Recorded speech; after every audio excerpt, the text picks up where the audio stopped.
Ναι, κάτω στο Καβούρι, δίπλα από το σπίτι μου, έχει ένα γραφικό εκκλησάκι, τον Άγιο Νικόλαο. Εκεί θα κάνω ανάσταση με την οικογένειά μου.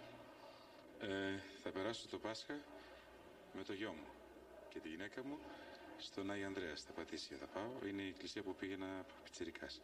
Και μετά θα έρθει και Χρονοπούλη σπίτι μου για να φάει μαγειρίτσα. Θα έχει κουραστεί από τη δουλειά.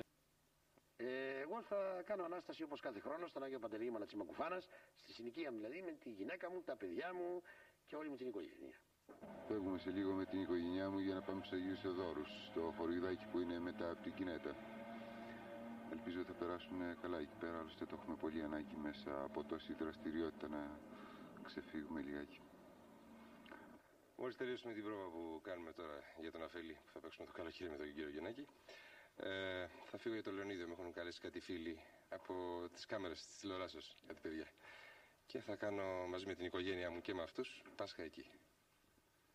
Φοβάμαι ότι την Ανάσταση θα τη δω μόνο από την τηλεόραση, γιατί θα δουλεύω το βράδυ της Αναστάσεως πάλι για την τηλεόραση, καθώς και τη Μεγάλη Παρασκευή και όλη τη Μεγάλη Εβδομάδα.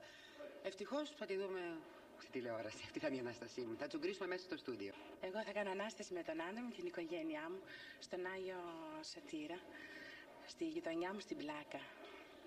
Εγώ σκοπεύω να κάνω Ανάσταση στον Οροπό, σε ένα εκκλησάκι, ερημικό εκκλησάκι, και συνηθίζω να κάνω Ανάσταση με τους γονείς μου, τον πατέρα μου, τη μάνα μου, τη γυναίκα μου και τα παιδιά μου, τώρα που απέκτησα γυναίκα και παιδιά.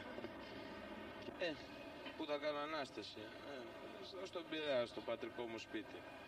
Είμαι αξίριστος βέβαια, θα τρέξω να ξυριστώ τώρα και θα πάω με την κόρη μου, την κυρά μου.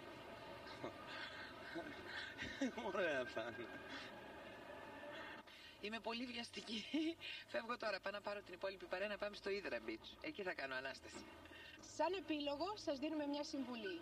Προσέξτε τις ενωμένες λαμπάδες σας και τα βεγγαλικά για μια ανέμακτη Ανάσταση.